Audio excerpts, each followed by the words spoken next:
M.L.M for the Soul channel, and in case you don't know what this channel is all about, if you've never watched any of my videos, then please do check out my first video, because on there I explain exactly what it is I'm doing and what it's all about. And before I begin with today's topic, I want to say, may the words and expressions of my mouth and the thoughts and meditations of my heart find favor and acceptance before you, Hashem.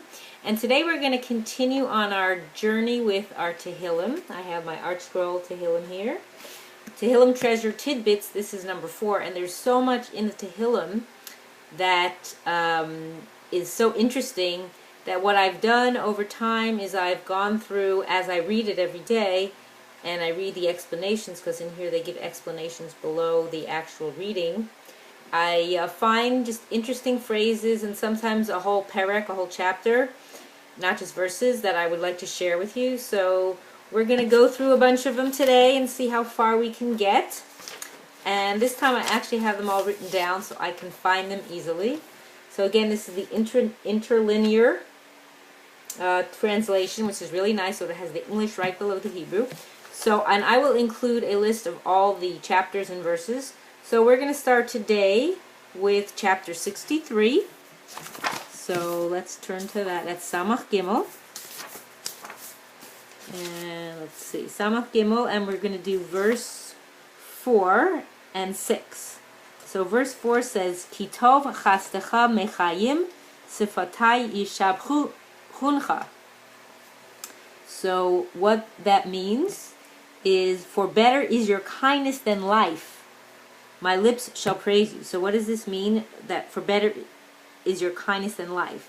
Experiencing Hashem's kindness is more precious than life itself, because it is only the closeness of Hashem that gives life its value and meaning. And this is according to Rav Hirsch. So this is the truth, because without Hashem in your life, think about it. Look at all the people that have all the money, all the jewels, all the wealth, all the fame, all the fortune. And a lot of times they get divorced, and they unfortunately kill themselves or do harm to themselves. So apparently something's missing. With all that money and with all that quote-unquote material wealth, they have no spiritual wealth. So that's what they're missing, is that having the closeness of Hashem is what gives our life value and meaning. Okay, and then the next pasuk that we're going to do, or verse, is pasuk Vav, which is 6. Kamo chele vadeshen tisba nafshi v'siftei rinanot yahalel pi. It is as if with fat and abundance sated is my desire, when with language of joyous song my mouth gives praise. So what does this mean? It is as if with fat and abundance. Singing Hashem's praise is as pleasurable, to my spirit as the assuaging of hunger with abundant delicacies is to my desire, my physical self. So again, singing the praises of Hashem is as pleasurable to my spirit as having my hunger alleviated from all these abundant delicacies. So again, it's talking about how the spiritual. So again, he's emphasizing that is equated with the pleasure of the eating, actually singing the praises to Hashem, or singing Hashem's praises. Okay, now we're going to go to chapter 86, and as I turn the pages to get to it, chapter 86, which is Pei Vav, it looks here, and it's verse 4. And I believe I actually did this chapter as a full explanation, but I'm just going to go through that particular verse. So it's verse 4, which is Dalet. Sameach nefesh avdecha ki elecha Hashem nafshi esa. Gladden the soul of your servant, for to you, O Hashem, my soul I lift up. So what does this mean? Sameach nefesh, gladden the soul. Joy of the soul is the highest happiness one can experience. It comes from the soul's dedication and feeling of closeness to Hashem, and is independent of external circumstances. Even amidst grievous tragedy, Chas v'sholom, one can experience the joy and serenity when he finds the strength to receive his allotment from Hashem with dignity and acceptance. So what it says here is, no matter what, joy of the soul is the highest happiness. And yes, I did actually do this in the last video, but it's so important that I felt I wanted to repeat it. And this is also Rav Hirsch saying this. So the joy of the soul is the highest happiness. So because the soul is dedicated to the closeness of Hashem, so everything's spiritual. So far the pesukim that I've been talking, or the verses I've been talking, have to do with spirituality, where most of Tehillim does have to do with that anyway. So it has nothing to do with dependence on any kind of external circumstances. So even amidst, if there's a tragedy, you can experience joy to know that you accept what Hashem gives you. Whatever He gives you, that you will accept it. Okay?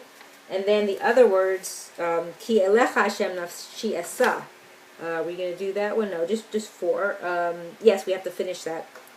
Pasuk, excuse me. So, for to you, O Hashem, my soul I lift up. Lifting one's soul to Hashem has several connotations. Wholehearted supplication, complete dedication, and awaiting His kindness with hope and trust. That's according to Radak. So that's what it means with lifting the soul up. Your wholehearted supplication, complete dedication, and awaiting His kindness with hope and trust. Okay, now the next one we're going to do is chapter 90, which is Sadi. So let's turn to chapter 90. We get there. Okay, and this is going to be Pasuk Yud Bet, which is 12. Okay, we find it here.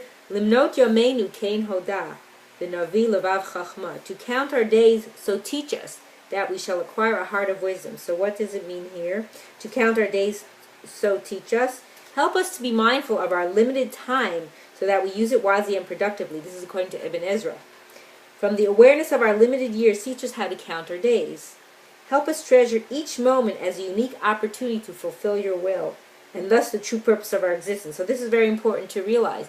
Our days are very limited. Every second counts. So be mindful of that and use your time wisely. Help us to realize that and to complete our purpose, what we're here for, so that we don't waste time on nonsense, so to speak. We all do it. We're all guilty, and myself included. Everything I say here relates to myself as well. And we all have to just realize that so many things, so many excesses that we don't need. I continually try to get rid of stuff and continually say, I don't need this, especially material stuff, because what happens when you hold on to a lot of material stuff, it doesn't allow the spiritual room. There's no place. It's almost like there's no place for it because you have so much excess that's not necessities. Okay, so let's see where we're at here. Chapter Tzadi Aleph 91. And this is going to be Pasuk, also Yud Aleph. Okay, so this is the next chapter. So I turn the page. And, what did I say, Yud Aleph? It's actually Yud Bet, excuse me. Al kapayim yisa'uncha, pen tigof ba'even raglecha. On their palms they will carry you, lest you strike against a stone your foot. So what does this mean? Al kapayim yisa'uncha. On their palms they will carry you. This can also be rendered your palms. The angels created by the commandments you perform with your palms, meaning giving charity and doing acts of kindness, will raise you above all dangers that lurk in your path, according to Zerah Yaakov. Indeed, the commandments themselves, with which a person surrounds himself, such as tefillin on his body, tzitzis on his garment, and a mezuzah on his doorpost, give him a constant awareness of Hashem and are thus Hashem's angels that protect him from sin and harm. This is according to Rambam, Hilchot Mezuzah. Okay, so that's very interesting. So when it's talking about it's on the palms they will carry you. So what it is when you do all these things, that a person surrounds himself with these mitzvahs, it's actually like Hashem's angels protect you from sin, because this is different things that will actually keep danger away from you, because that's your protection.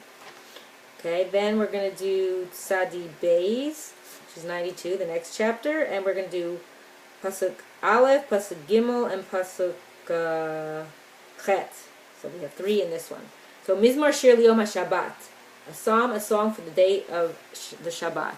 So what does this mean? A song of the day for Shabbat. Although this actual psalm, this actually Tehillim, is identified as belonging particularly to the theme of the Shabbat, indeed it was the Levites' song from the Shabbat temple service, according to Rashi. The text contains not a single direct reference to the Shabbat. What is the connection? Many explanations are given. Among them are the explanations of Rashi and Radak. Rashi explains the psalm refers not to the weekly Shabbat, but to the world to come, when man will achieve the spiritual perfection we only glimpse during the Shabbat. The psalm is thus well suited to the Shabbat, which is a semblance of that future spiritual perfection. Radak's explanation is cited in the introduction to this psalm. So that's what we said earlier. Actually, I didn't say it. I don't know where that is actually written, so pardon me. So that's what it's saying, is that even though this song doesn't talk about Shabbat, it's actually,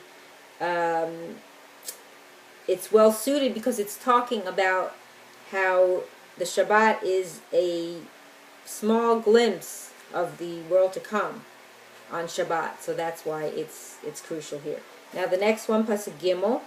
Lahagid baboker chasdecha babunacha balelo, to relate in the dawn your kindness and your faithfulness in the night. So what does this mean? Dawn is an allusion to redemption, while night symbolizes exile. We express our faith that even though there were times when Hashem made us suffer, those too were manifestations of His kindness, because He did it for our ultimate benefit.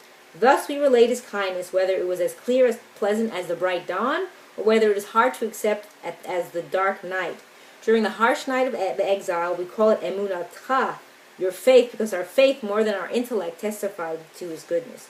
So that's what it's talking about. The dawn, it's talking about the redemption, and the night symbolizes the exile. But we say that no matter what, they're all manifestations of Hashem's kindness, whether it's the bright dawn or the dark night. We have to have that faith. And the next pasuk before we finish, in that same chapter, is pasuk chet. Let's see here. When sprout through the wicked like grass and blossom do all the doers of evil, it is to destroy them till eternity.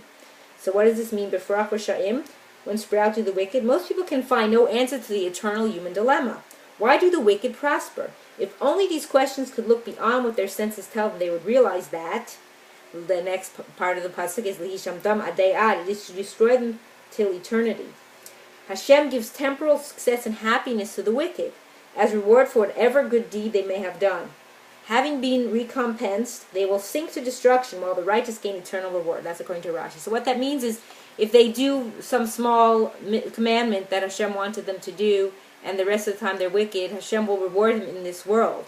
So it seems like they're sprouting and doing great, but in the end, they're not going to be here. They're going to be destroyed. So they will not have any kind of life in the in the world to come. So that the idea is like they're getting their reward now, and they're enjoying that pleasure, but it's very limited and very finite. So it will not last forever. Whereas in the world to come, you'll have eternal pleasure, eternal reward. So that's the difference, where the tzaddikim, the righteous people, will get their eternal reward that will never end. So don't be jealous of the wicked people, because they're only going to get a limited reward in this world, and just because they have it and you don't, please don't, look at that as you're getting less, because you will get eventually what is coming to you, so to speak, if you do what's right in the eyes of Hashem. And I pray that with everyone heeding these words that the David M.L.M says in Tehillim, that we will merit to live and see the coming of the Mashiach, b'mheira v'yameinu, speedily in our days, and the rebuilding of the Beis HaMikdash as well. Thanks for watching.